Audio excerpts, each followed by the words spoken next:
sa iyong mga salita. Alleluia, Alleluia, Alleluia,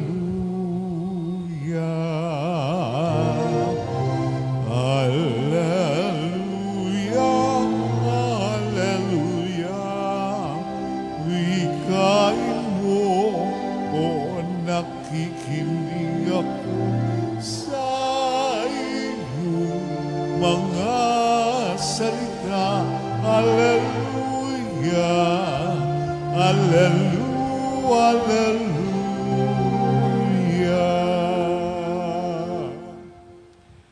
Sumainyo ang Panginoon. At sumaiyo rin. Ang mabuting balita ng Panginoon ayon kay San Marcos. Papuri sa iyo, Panginoon.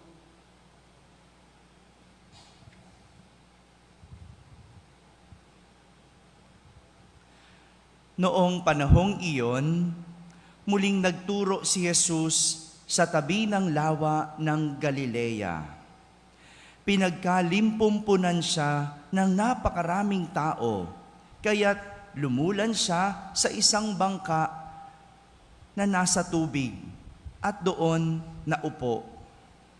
Ang karamihan na may nasa dalampasigan, nasa gilid na ng tubig, at sila'y tinuruan niya ng maraming bagay sa pamamagitan ng talinhaga.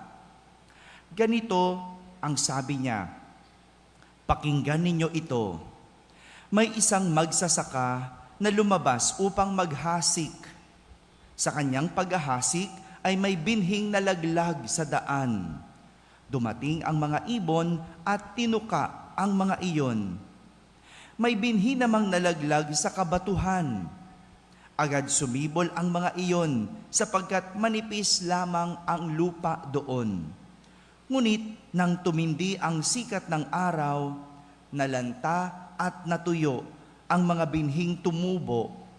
Palibhasay walang gaanong ugat. May binhi namang nalaglag sa dawagan. Lumago ang mga dawag at ininis ang mga binhing tumubo, kaya hindi nakapamunga. At may binhing nalaglag sa matabang lupa. At ito'y tumubo, lumago at nagkauhay na mainam. May uhay na tig-tatlumpu, tig-60 at tig-100 ang butil." Sabi pa ni Jesus, ang may pandinig ay makinig. Nang nag-iisa na si Jesus, ang ilang nakarinig sa kanya ay lumapit, nakasama ang 12, at hiniling na ipaliwanag ang talinhaga. Sabi niya, "Sa inyo'y ipinagkaloob na malaman ang lihim tungkol sa paghahari ng Diyos. Ngunit sa iba, ang lahat ng bagay ay itinuturo sa pamamagitan ng talinhaga. Kaya nga't, tumingin man sila ng tumingin, ay hindi sila makakakita. At makinig man ng makinig, ay hindi makakaunawa. Kundi gayon, marahil sila'y magbabalik loob sa Diyos at patatawarin naman niya." Pagkatapos, tinanong sila ni Jesus, "Hindi pa ba ninyo nauunawaan ang talinhagang ito? Paano ninyo mauunawaan ang ibang talinhaga? Ang inihasik ay ang salita ng Diyos.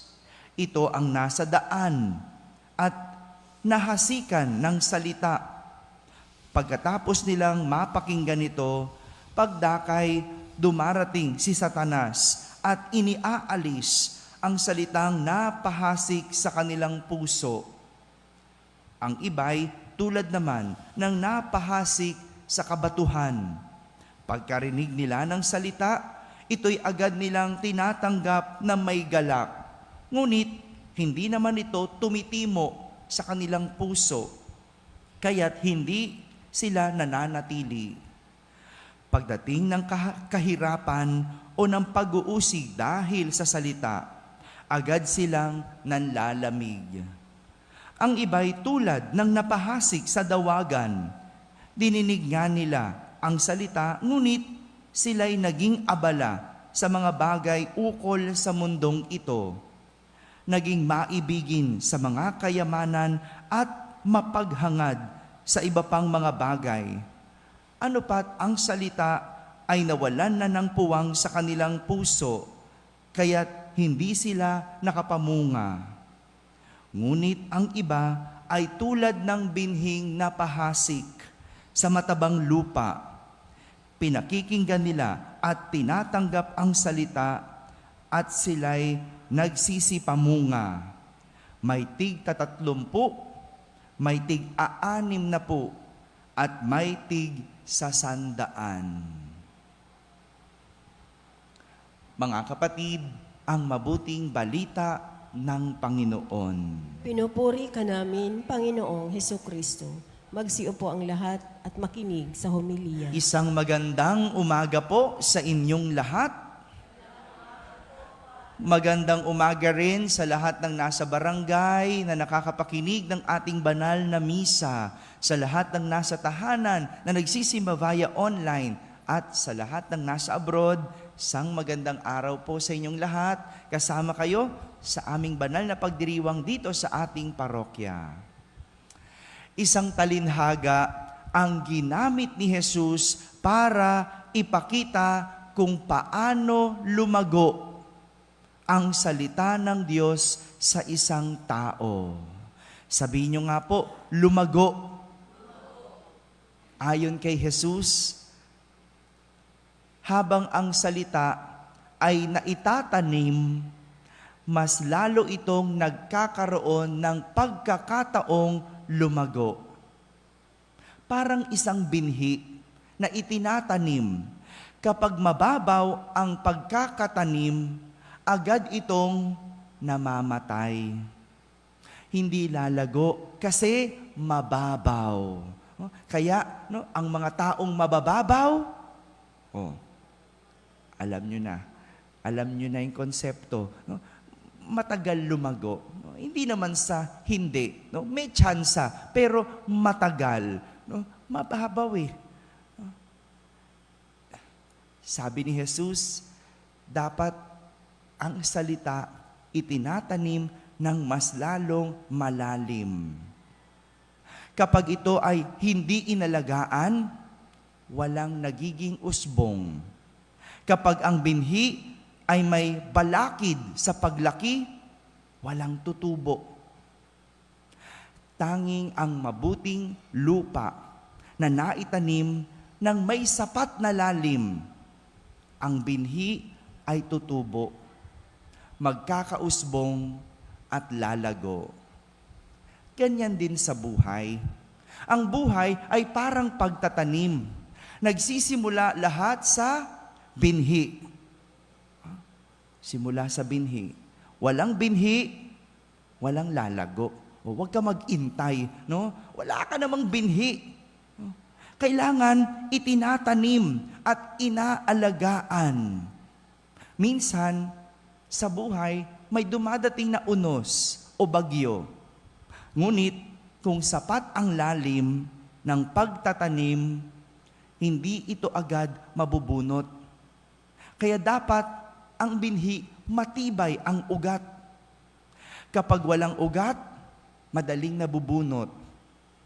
At sa huli, ang tanging tutubo ay ang binhi na pinagsumikapan, pinaghirapan, pinagtiyagaan, at ang pinaka-importante ay ang binasbasan. Kaya sa mga nagnanais na lumago, kailangan may binhi muna. Again, walang binhi, walang paglago. Kaya kung gusto mong umasenso, anong binhi ang itatanim?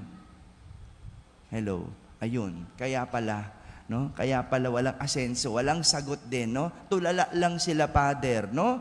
Kapag gusto mong umasenso, pwedeng magtanim ka ng binhi ng edukasyon. Pwede. O kaya, kung hindi ka naman nag-aral, ayaw mo, sige, magtanim ka na lang ng binhi ng tiyaga. Damihan mo ng tiyaga. Total, ayaw mo na rin lang mag-aral. Tiyaga. Diba? Kung ayaw mo ng tiyaga, sipag. Sipag. O kaya, sikap. Marami. Nasa sayo yan. Pero ang importante, dapat may binhi. Kung gusto mong tumatag ang relasyon sa Diyos, anong binhi ang itatanim? Pananampalataya. Yung mga araw-araw na nagsisimba dito, yan, binhi yan. Yung araw-araw mong pagtatanim, binhi yan. Binhi. Pero, dapat inaalagaan. Ang binhi, kapag itinanim at hindi inalagaan, huwag mong asahang lalago. Kaya ang tanong, ano ang inyong binhi? Hello? Yan ang reflection. Yan ang tignan. Ano ba ang ginagawa ko sa buhay? Anong tinatanim ko sa buhay? Galit? Anong tinatanim mo? Inggit? Anong tinatanim? Ikaw makakapagsabi niyan. Pero hindi natatapos ang lahat sa pagtatanim. Dahil kapag hindi inalagaan, maaring pestehin at sirain. Kaya yung pagsisimba mo araw-araw, kahit yan ay pagtatanim, kung hindi mo inaalagaan, pwede yan pestehin. Pwede yan sirain. Isang buyo lang sa'yo, nasira ka na. Isang tukso lang sa'yo, wala na. Para sa ng pagsisimba. Ganun eh. No? Kaya hindi ibig sabihin nagtanim ka na, may tutubo. Kailangan binabantayan mo. Ang mga pagsubok, maaring dumating. Kaya dapat nakatutok. At higit sa lahat, pinapatibay ang ugat. Dahil kapag ang ugat ay matibay, hindi ito agad mamamatay. Mga kapatid, ang susi sa paglago sa buhay ay hindi lang pagsusumikap, kundi higit sa lahat, dapat may pananampalatayang nakaugat. Sikap ka ng sikap, pero napupunta ka naman sa mali. Sikap ka ng sikap, pero ang ginagawa mo naman ay kasalanan, wala ding bunga. Bulok ang magiging bunga. Lumago ka man, walang bunga. Sa huli, ang binhi, hindi lang dapat lumago, dapat magkabunga. At ang bunga dapat matamis, hindi maasim. Walang silbi ang binhing tinanim kapag hindi ito dinidiligan ng panalangin. Amen? Amen.